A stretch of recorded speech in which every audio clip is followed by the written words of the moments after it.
자, 시바이누가 시바리움에 대한 프라이버시 업그레이드로 인해서 2026년에 또 목표를 달성할 것이다라는 그런 내용이 나오고 있어요. 시바이누 업데이트, 시바이누 레이어 2 네트워크인 시바리움이 지금까지 가장 중요한 업그레이드 중 하나를 향해 달려가고 있다.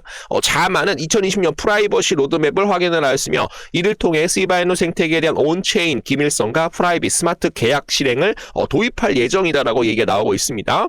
그래서 최근에 좀 시바이누가 좀 2025년에 이 해킹에 대한 약점이 좀 드러났다라고 얘기가 나오고 있어요. 그래서 지금 현재 FHE 기반으로 자마와 지금 현재 협업을 하여서 프라이버시에 대한 이러한 경로를 완전히 제거하는 것을 목표로 할 것이다라고 얘기가 나오고 있어요. 그래서 지금 현재 시바리움 확장된 프라이버시 로드맵을 받았는데 자마와에 대한 롤아웃 계획은 2020년 2분기까지 완전한 온체인 프라이버시에 대한 기밀 스마트 계약으로 목표를 하고 있다라고 말씀을 드립니다. 자, 그래서 2026년 2분기까지는 시바이누 코인이 굉장히 큰 폭으로 좀 상승이 좀 나올 수가 있기 때문에 좀 기다려달라, 좀 인내심을 갖고 기다려주시면 감사드려보도록 하겠습니다. 거기에 따라서 시바이누 투자자들이 지금은 5,120억 시바이누 코인을 축적을 하며 강세 모멘텀이 좀 커지고 있습니다. 시바이누 투자자들은 5,120억 달러에 대한 시바이누 코인에 대한 이체에 대한 온체인 보고서 이후 다시 집중 모드로 돌아온다라고 얘기가 나오고 있는데 지금 현재 암호화폐 커뮤니티, 시바이누 코인에 대한 암호화폐 커뮤니티가 굉장히 낙관적인 이런 분위기가 들어오고 있다라고 합니다, 여러분. 그래서 올해 대부분 좀 하락이 좀 많이 나온 코인 중에 가장 크게 상승할 수 있는 코인, 단기간에 600%에서 한 800%, 단기간에 950%까지 상승할 수 있는 코인, 바로 시바이누 코인이다라고 모든 투자자들이 지목을 하고 있네요. 그래서 애널리스트들은 강세의 기술 지표의 강한 누적에 힘입어 600% 이상 상승할 수 있는 랠리 잠재력을 전망하고 있는 코인, 바로 시바이누 코인이다라는 거 다시 한번 좀 알려드리도록 하겠습니다. 지금 들어가야 하나? 시바이누 코인 2020년 4월에 지금 이제 10,000% 이상 상승할 수 있다라는 그런 내용이 좀 나오고 있습니다, 여러분. 그래서 지금 매집을 하게 되면 100만 원에 대한 수익을 100만 원이 어떻게 될 수가 있어요? 1억을 돌파를 할 것이다. 그러면서 아파트를 살 수 있도록 우리 구독자 선생님들 노력을 해보도록 하겠습니다. 구독자 선생님들 지금 화면을 보고 계시는데요. 지금 이제 공식 사전 페이지 되겠습니다. 자, 첫 번째 노드 구매, 그리고 업그레이드, 그리고 보상 획득에 대한 구조로 되어 있고요. 지금 현재 페페가 지금 현재 뭐 방 안에서 서버를 돌리는 그런 느낌인데 굉장히 귀엽다라고 여러분들 무시하면 안 돼요. 채굴기를 떠가지고 뭐 비트코인도 채굴을 하고 페페 코인도 채굴을 하는 그런 모습인데 지금 현재 570% 이상에 대한 스테이킹 보상을 준다라고 합니다, 여러분. 숫자가 너무 자극적이라서 진짜 놀랐어요. 옆으로 가보시게 되시면은 지금 현재 사전 판매 타이머가 돌아가는 거 남은 시간 1시간 53분 19초 되겠습니다. 사전 판매 때 미리 들어가서 가격이 오르기 전에 잡는 구조 되겠습니다. 현재 1페페 노드는 0.0011778달러로 소액 테스트로 들어가셔가지고 뭐 대박을 꿈꾸는 분들도 굉장히 많을 것이고, 뭐 상장을 했는데 위로 올라가는 것이 아니라 반대로 또 흘러갈 수가 있기 때문에 좀 조심을 해야겠죠. 그러나 지금 이제 포인트에 대해서 가장 좀 중요하게 좀 짚어드릴 수 있도록 여러분들께 말씀을 좀 드리는 건데 지금 요즘 코인 시장 여러분들 어때요? 에어드랍에 대한 시즌과 그리고 민코인에 대한 시즌이 다시 열리고 있어요, 여러분들. 왜냐하면 지금 현재 QT예요, 여러분들. QT 종료, 양적 긴축에 대한 종료와 그리고 지금 현재 FOMC에서 기준금리 인하 내년 상반기까지 2회에서 3회까지 기준금리를 내린다라는 그런 내용이 나오고 있어서 유동성이 지금 이제 크립토 시장으로 굉장히 크게 마구 좀 들어오고 있어요. 그러다 보니까 에어드랍 시즌과 그리고 민코인 시즌이 다시 열리고 있어가지고 초기에 들어가시는 분들은 굉장히 큰 보상을 받을 수 있을 거라고 저는 생각을 합니다. 이게 팩트라고 보시면 되겠고,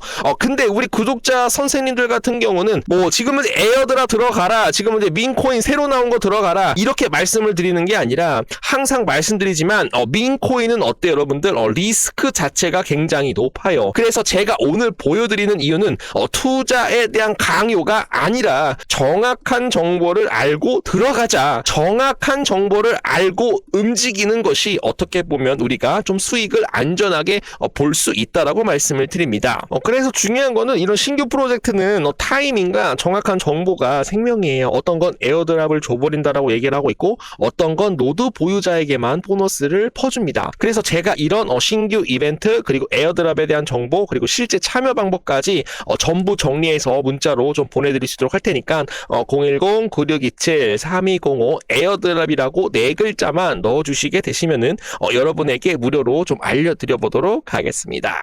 자, 구독자분들한테 좀 문자를 좀 보내드리고 있어요. 제 방송을 좀 꾸준히 봐주시는 분들에 한해서 을이라고 남겨주시게 되시면은 CB코인 매수가, 매도가 그리고 수급 포착에 대해서 1차 목표가와 2차 목표가 좀 둘이 좀 나눠서 드리고 있습니다.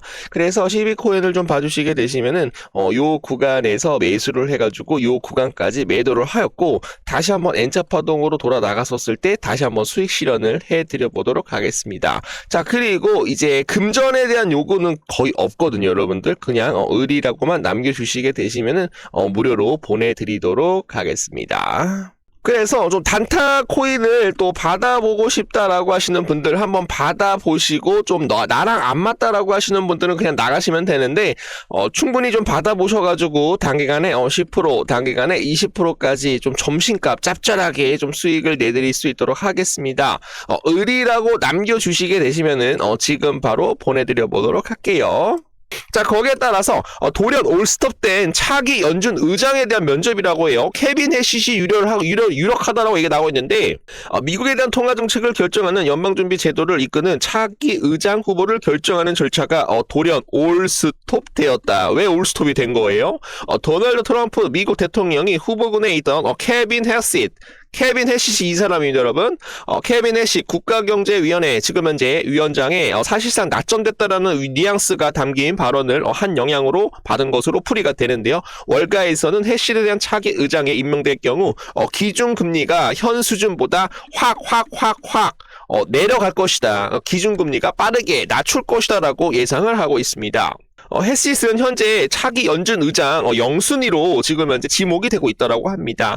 그에 대한 성향을 우리가 좀 세세하게 좀 살펴볼 영향이 있는데요. 해시스는 오랜 트럼프에 대한 경제 참모라고 합니다. 트럼프 1기 시절 2017년부터 2019년 백악관 경제자문위원회 위원장으로 지금 이제 활동을 하였고 미중 무역 전쟁에 참전을 하였습니다. 잠시 백악관을 떠났던 그는 코로나19로 인해서 2020년 3월에 비공식 경제자문으로 복귀를 해서 트럼프를 약 90일간 복귀를 해서 지금 무보수 뭐 이런 자원봉사까지도 진행을 했다라고 얘기가 나오고 있습니다. 당시 국가적 경제 위기 상황에서 해시시 등장을 하다 CNN 언론에서는 해시시 돌아왔다라고 조명을 하고 금리 수준에 대해서도 다른 후보군에 비해 트럼프 정부에 대한 금리 인하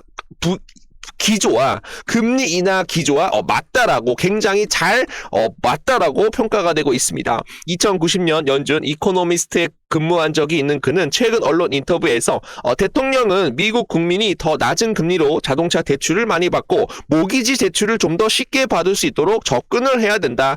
나는 그렇게 도와줄 것이다 라고 하면서 자신을 지금 현재 파월 의장보다는 좀 적합한 인물이다라고 언급을 한 적이 있습니다. 베센트 미국 재무 연준 주택 산업 부진을 고려를 해서 빠르게 좀 금리를 내려야 한다라고 얘기를 하고 있습니다. 스콧 베센트 미국 재무장관이 연방준비 제도화에 대한 경제정책 전반에 대해 강경한 입장을 확인을 하였는데요. 베센트는 주택 등 일부 산업에 대한 약세를 고려를 했었을 때 연준에 대한 금리 인하가 굉장히 필요하다라고 얘기를 하였습니다. 도널드 트럼프 대통령과 마찬가지로 저금리 정책이 선언하며 일부 지역 총재들이 인플레이션에 대한 우려로 금리 인하를 반대하는 것은 굉장히 비판하고 있다. 나는 비판한다라고 얘기를 하고 있네요. 비트와이즈 이더리움 푸사가 업그레이드로 결제 레이어가 지금 이제 강화되고 있다라고 내용이 나오고 있는데요. 비트와이즈는 이더리움에 대한 푸사가 업그레이드로 언체인 금융 결제 레이어 역할을 강화할 것이다라고 밝혔습니다. 이번 업그레이드에 대한 메인넷 용량 확대, 그리고 밸리데이터에 대한 효율성 향상을 통해서 트랜잭션 처리량에 대한 증가와 수수료 부담을 완화할 것이다라는 그런 기대감이 좀 강하게 좀 들어오고 있어요. 비트와이저 레이어 1 가스 한도에 대한 상향으로 향후 1년간 트랜지션의 처리량은 2배 이상 증가할 것이다. 그래서 이더리움에 대한 푸사카 업그레이드로 인해서 이더리움이 굉장히 좀 저평가 구간에서 좀 크게 좀 상승할 수 있는 그런 모멘텀이 다시 한번 좀 증가가 될 수가 있다. 그래서 이더리움이 또 상승을 하게 된다라고 한다면 이더리움에 대한 기반으로 나와 있는 페페 코인하고 그리고 시바이누 코인 굉장히 큰 폭으로 상승할 가능성이 굉장히 높은데 제가 페페로니 페페 코인을 좀 못 찍고 있어요. 그 부분에 대해서 정말 죄송하고 페페 코인 다시 한번 영상 좀 찍을 수 있도록 여러분들 좀 기다려 주시면 좋을 것 같습니다. 그리고 시바이누 코인까지 굉장히 크게 상승할 수 있다라는 말씀 드립니다.